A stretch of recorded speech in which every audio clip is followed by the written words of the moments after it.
Tonight, classes abruptly ended in Limbe, southwest region of the country after gunmen stormed some academic institutions. We tell you how parents were frightened and students in this edition of the news. We also tell you about the ordeals of some IDPs in the two Anglophone regions of the country. We talk about the International Criminal Court that has so far rejected the appeal of former Ivorian President Laurent Gbagbo. We would also be talking about the option that has so far been denied by judges who maintained that he must be released immediately. Those are headlines. We shall be right back with the details. Stay with us.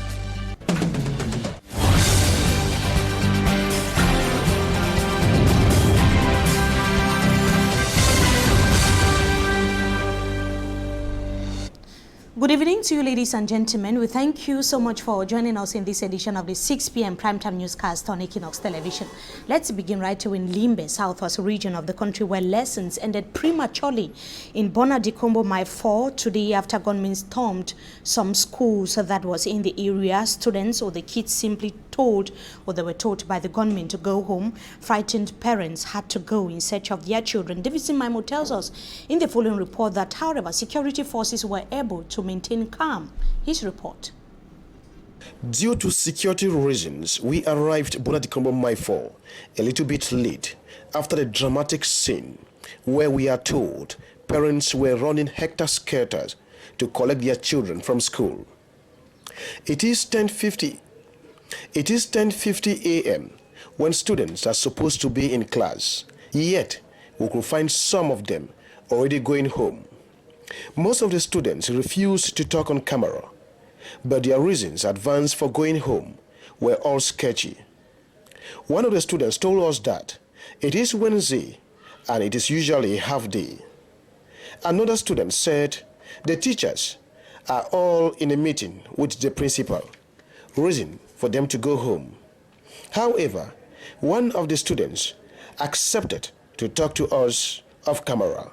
So when we were in class, so parents were running and coming to school that they saying that they should close, students should go home, so they were running and coming to take children to go back to their house. From then, just because there are military people in school there, so they had to stop them. Some people succeeded going home, but we could not go home because we were afraid that instead if something was happening, we can't say come and meet danger abuses, so I had to stay back in school for everything to be calm. Though Bonadikombo Mile 4 is calm and people going about their daily activities, eyewitness account who preferred to be anonymous say unidentified armed men stormed the Baptist Primary School, Mile 4 Bonadikombo, asked all the teachers to go home.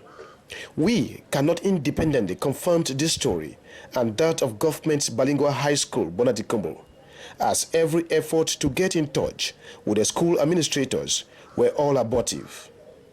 Having these images of Bonadikombo Mile 4 this day, the 16th of January 2019, was not easy with so many restrictions from the security forces stationed at strategic locations in Bonadikombo Mile 4 in Limbe. David Maimo, they're reporting, and this is not the first time that schools have been attacked in the two Anglophone regions of Cameroon, though the government had promised to secure the schools, students, teachers, and pupils. That is just one of the devastating consequences of the Anglophone crisis, which has forced many out of their towns and villages. Those seeking refuge in Tiko subdivision of Fako, southwest region, were visited by the Stand Up for Cameroon initiative of Edith Kabanwala. David Maimo once more has the details. 3 years running, what is known today as the Anglophone crisis has left many scars that shall take long to disappear. Properties from houses, vehicles, business places, all burned to ashes. Some families scattered, with some living as refugees in neighboring countries. Some as internally displaced persons, IDPs, and others killed. The media, especially Equinoxe TV, all this while has been doing what it does best, telling the stories of the suffering, mostly women and children. Landlord they don't try for us because for the past months they were working go on. Payment will not get them. So landlord they don't tell me to pack away from house. But without the support of organizations specialized in advocacy, the cry of the media on suffering due to the ongoing crisis might only be taken for a music. It is in this regard that Stand Up Cameroun, led by Edith Kawala, visited some IDPs so as to have first-hand information of their ordeals in Tico. I thought that it was important in this moment for us to come and do a small gesture and talk to the people ourselves, because there is nothing like getting information from the source itself. If the Anglophone crisis must come to an end, then Yaoundé must know exactly what is happening in the northwest and southwest regions of the country. As you have seen here, the women are the ones now keeping the communities alive. They are the ones holding the communities together. They have to make their voice heard and let Yaoundé know that this situation is no longer acceptable and we are not going to accept it, and they have to find a solution. We have to exercise our power as a people. No one Cameroonian should sleep while another Cameroonian is in this situation. IDPs in Tico benefited from foodstuff and other items, but those in the west region of the country were rather given scholarships. Some internally displaced persons in Bafang, west region of Cameroon, have received scholarship that will be able to enable them go to school normally the second term of the academic year 2018-2019. The event was chaired by the Secondary Education Minister Pauline Nalova-Lyonga. Samanjika Gabriel has the details in the following report. It was a brief but solemn ceremony that took place at the Bafang Council Hall. It was an opportunity for some of the students who have been internally displaced as a result of the crisis in the northwest and southwest regions of Cameroon to benefit from scholarships. The beneficiaries were grateful. My name is Kitty Pascaline. I'm coming from the northwest, Ndop. Because of the problem in the northwest and southwest, that's why we are here. The price of the things are here is too dear. We are just managing. We are praying that the problem should end one day so that we can go back to where we are. Thank you, the Minister of Secondary Education, for the support that you have supported us. I'm going to use the money that she gave to us. We'll manage, we'll buy the books, and we'll buy food to eat in the house. I'm really thankful. I'm from the southwest region. I'm here with my parents and all my families. We escaped from the war that's occurring there in southwest. It's not really easy for us to be here. Things are really tough for us here. The strike that way is really serious. It's not really easy. I also want to thank for the envelope that they gave us. That it's a sum of 50,000 francs. The amount of money that's in the envelope is going to really help us very well. The event that was chaired by the Minister of Secondary Education, Pauline Nalova-Lyonga, came at the start of the second term that many of the students were already facing serious difficulties in going to school. The Secondary Education boss lauded the initiative of the scholarship giver. The person who is giving the scholarship is a young person, and it shows the example of the president when he says that the youths can be responsible. We have seen the sense of responsibility of the person who is giving these scholarships. His own money to 100 students. You know that people often go abroad to look for money for themselves and their family. He has done it so that others can live, not for himself. So it's a great day today in his life and in his mother's life. The West region, should be recalled, is hosting a good number of internally displaced persons who are fleeing away from the crisis in the northwest and southwest regions of Cameroon. Let us now see how the crisis is affecting the tourism sector in Cameroon. Cameroon's Minister of Tourism and Leisure has said that the government is stepping up measures to ensure or revive the country's tourism sector seriously affected by crisis in some 4 regions, including the northwest and the southwest regions of Cameroon. Speaking in Yaoundé, Minister Bello Boba Maigari urged tourists to keep coming to Cameroon. Babla Jonathan has the details in this report. The Anglophone crisis in the southwest and northwest regions of Cameroon, attacks by Central African rebels in the east, and militants of the terrorist sect Boko Haram in the far north region have adversely affected the tourism sector of the country. However, Tourism and Leisure Minister Bello Buba Maigari presents a bright picture of Cameroon's tourism landscape and potentials.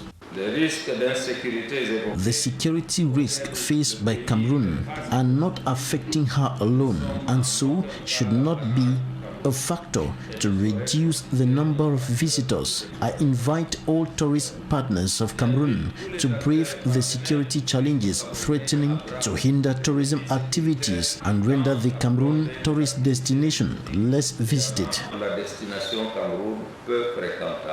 The tourism minister urges tourists from across the globe to continue visiting the country, described as Africa in miniature, an attribute stemming from her huge and diverse tourist potential. He said government is striving hard to mitigate the impact of the security challenges in view of enhancing Cameroon's tourism climate. Nos efforts porteront essentiellement sur la simplification et l'allègement des procédures de construction. We will ease the construction and exploitation of tourist and leisure institutions, the completion of construction works of the Bolowa Agro-Pastoral Show Hotel, rehabilitation of the Bamenzi Tourist Center and the Centre Climatique of Chang, and the organization of the first week of the Cameroonian cuisine.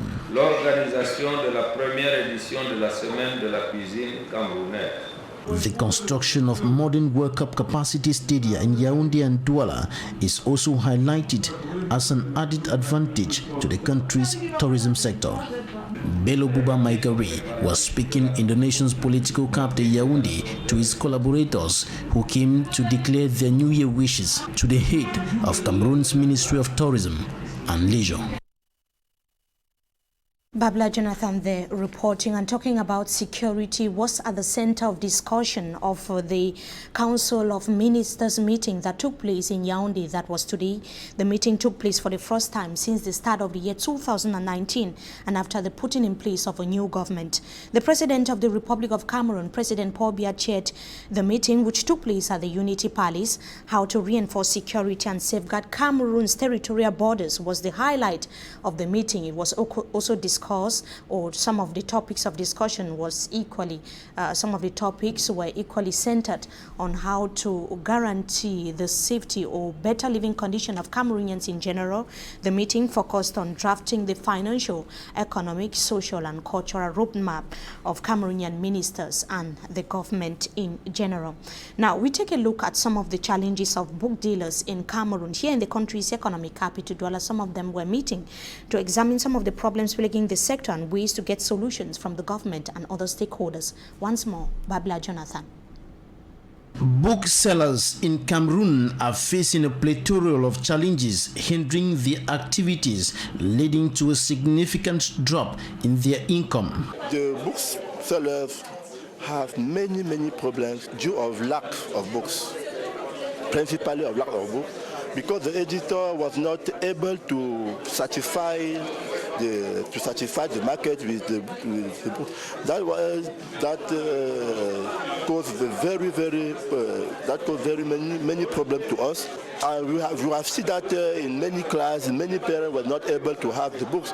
The non-respect of the textbook distribution chain is yet another side of the evil coin. Many editors don't want to respect that chain, who oblige them to give the book to the distributor, because many editors don't want to do that book.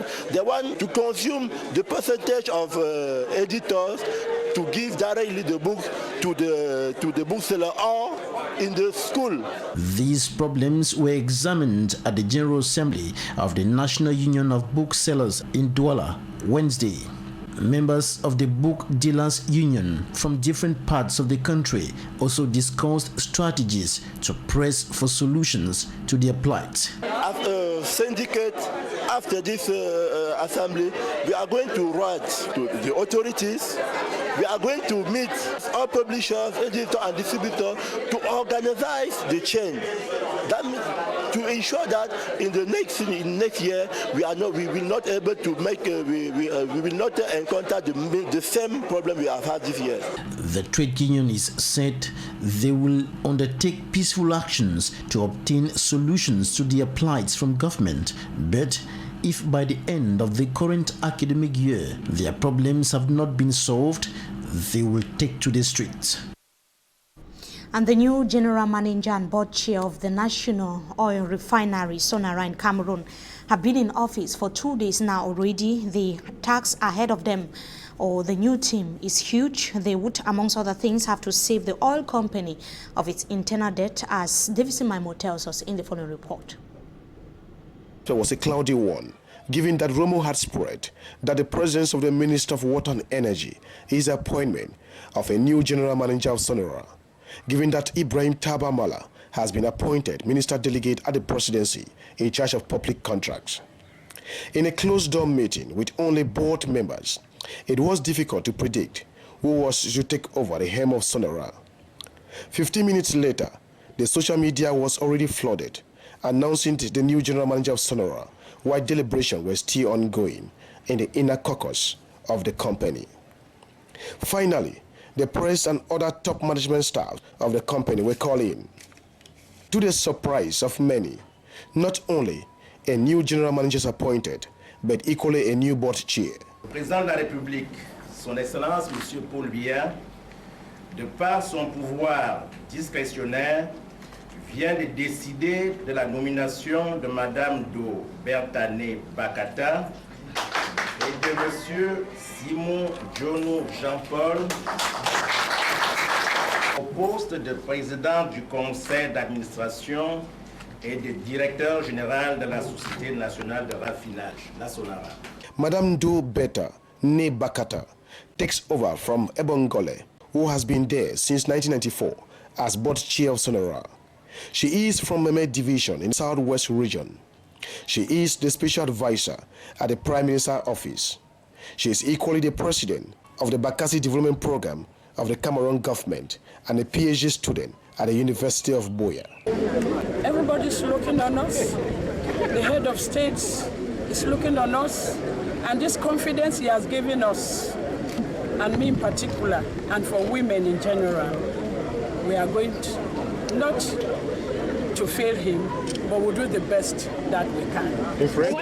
The new general manager, Simon Njono Jean-Paul, from the Upper Plateau in the West region, before his appointment was Chief of Division, Economic and Financial Affairs at the General Secretariat at the Presidency of the Republic. He was equally board chair of the Kribi Autonomous Seaport, board chair of the Mevele Hydroelectric Project Tender Board, and board member of 9 other parastatal companies and projects, including Sonara. I thank the President of the Republic, His Excellency Paul Biya, for the confidence made to me by appointing me in this important function of General Manager of Sonara. We will work together with the government, the board, and all the staff to achieve the objective of the government to make that Sonara is a competitive company. Born in 1964, with 32 years of working experience in administration, he has a task to complete the second phase of the Sonara Extension Project, maintain the company's standard at both the national and international standard. We now take you to news out of Cameroon. The International Criminal Court has rejected the appeal that Laurent Gbagbo and Charles Blé Goudé be maintained in detention. After the ICC acquitted them, that was yesterday, prosecutors stormed The Hague today to appeal the acquitter was simply failed as the judges maintained that he must be released with immediate effect. Mfomi Armstrong Sander tells us more in the following report. After the International Criminal Court judges acquitted Laurent Gbagbo and Charles Blé Goudé on Tuesday, 14 of January 2019, prosecutors of the former Ivorian leader and his youth minister went ahead to appeal the decision on Wednesday, January 16. In a document Far before Wednesday, the prosecutors said there were exceptional reasons to oppose Gbagbo's unconditional release, citing a concrete risk that will come back if its appeal was successful and the trial discontinued. They also indicated their readiness to accept the release of Laurent Gbagbo to any other ICC member country, excluding Ivory Coast. Wednesday, prosecutors stormed The Hague, advancing reasons why Laurent Gbagbo and Charles Goudé should remain in detention. Fortunately for Laurent Gbagbo and Charles Goudé, majorities of the ICC judges simply opted in favor of their immediate liberation, indicating that there were no exceptional reasons for them to remain in jail. And after the hearing, their lawyers have continued consultation to understand if Laurent Gbagbo and Charles Goudé would be released instantly or await a decision from the Chamber of Appeal. Going by past experiences, authorities in the Netherlands have not always allowed people acquitted from the International Criminal Court in The Hague to hang around, and it is not likely that Laurent Gbagbo and Charles Goudé would be flown directly to Côte d'Ivoire from The Hague. Hence, Belgium is most likely to be their destination for now.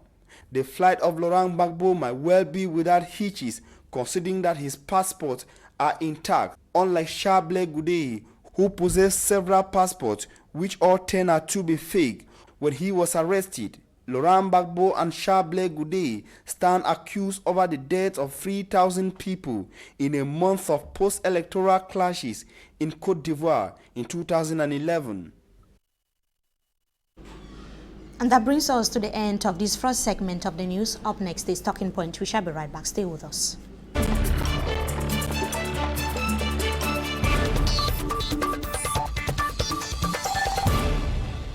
Tonight, we have as guest a Muslim scholar. He's equally an actor of the civil society, Mr. Abdul Karim Ali.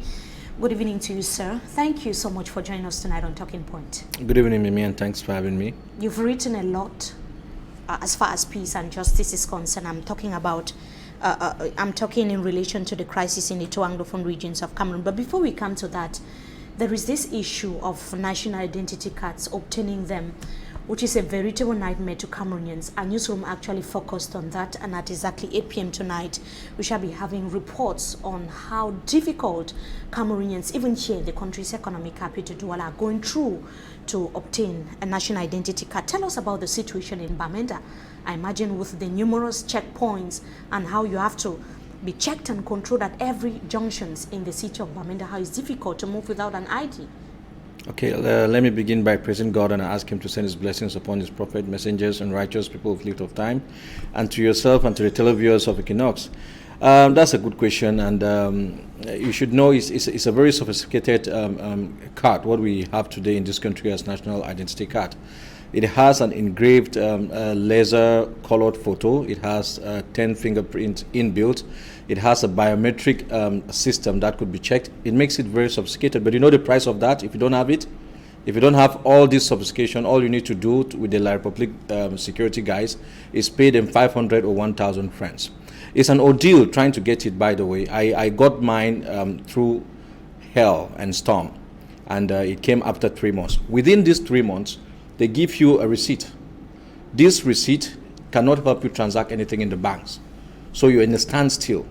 Your passport is not a valid working document in the country, neither is your driver's license.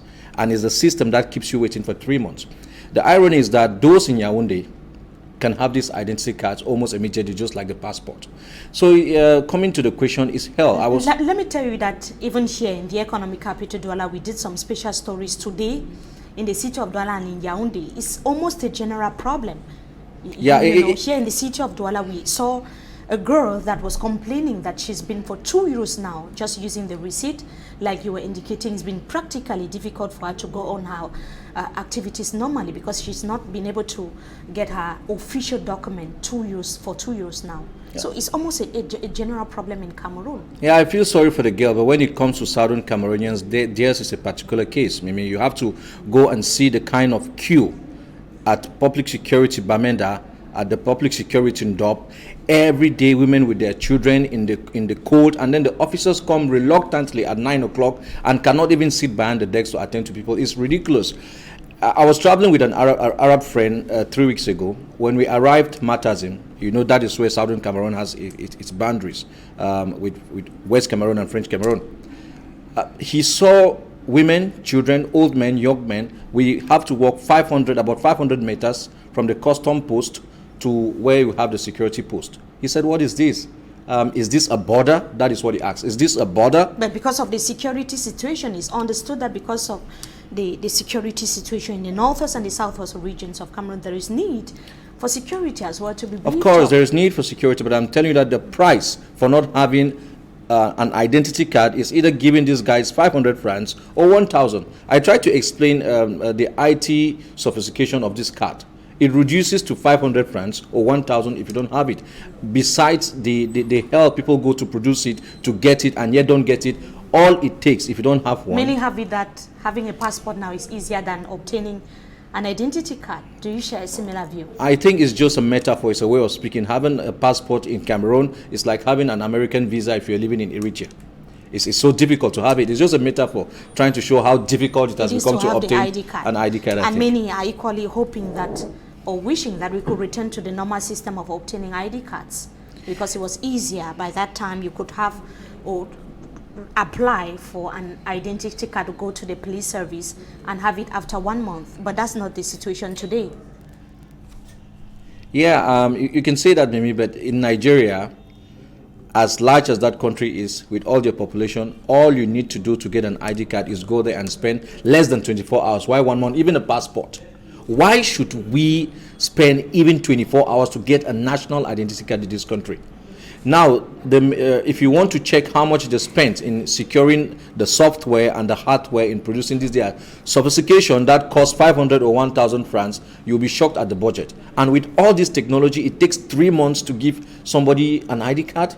And even more. Now, you've talked a lot, or you have been able to do a lot of things, given proposals as far as the situation in the northwest and the southwest regions of Cameroon is concerned. You've written extensively on this concept of peace and justice. Tell us more about it. Okay, the point is, a lot of people speak about many things. For example, religion. They speak about God. They speak about journalism. They speak about peace and justice without defining their terms. It is very important to define the term you're using. Many people go on air and ask us to give peace a chance, let peace prevail, without defining peace. Don't be surprised. I had a seminar with civil society activists and other organizations on this subject on the 22nd of December 2018. Don't be surprised. Many people who speak about peace cannot define peace for you. And if you cannot define a word, I wonder what are you doing with such a word? Let me try to define it in simple terms. Peace is when you and I are able to resolve our conflict without violence. It is when we resolve our conflicts without violence and we are able to work together to improve our lives. That is peace. But there is no way you can achieve peace without justice. Peace is an end, justice is the means. Justice is the use of power, a use of applicable power to either correct a person or to encourage them. This is what justice is all about. When you fail to use this, Haile Selassie put it this way, that it is the inability of those who could have acted, the indifference of those who should have known better, and the silence of the voice of justice, especially when it mattered most, that has allowed or made it possible for evil to triumph. Tell us why it is very important for justice to prevail before peace. Yeah, because you see, peace is not something found. You cannot touch and feel peace. Peace is an after effect of a series of activities. And the only thing that guarantees peace is justice. Real peace, if you talk about real peace, not cosmetic peace, it's not the absence of war or fighting. It's the presence of justice. For example, I'll give you a very practical example, Mimi. If I slapped you now, what have I done? I've infringed on your personality and I've inflicted pains on you. The least thing I can do, the minimum thing I can do to bring justice to this matter is to say, Mimi, I'm sorry. Instead, for people to come and start telling Mimi, you know, just forgive him, let him go. What will I do? Even if you do that, I will slap another person. Tell us how this can be applied in our current context. Look, let me quote Frederick Douglass on this matter.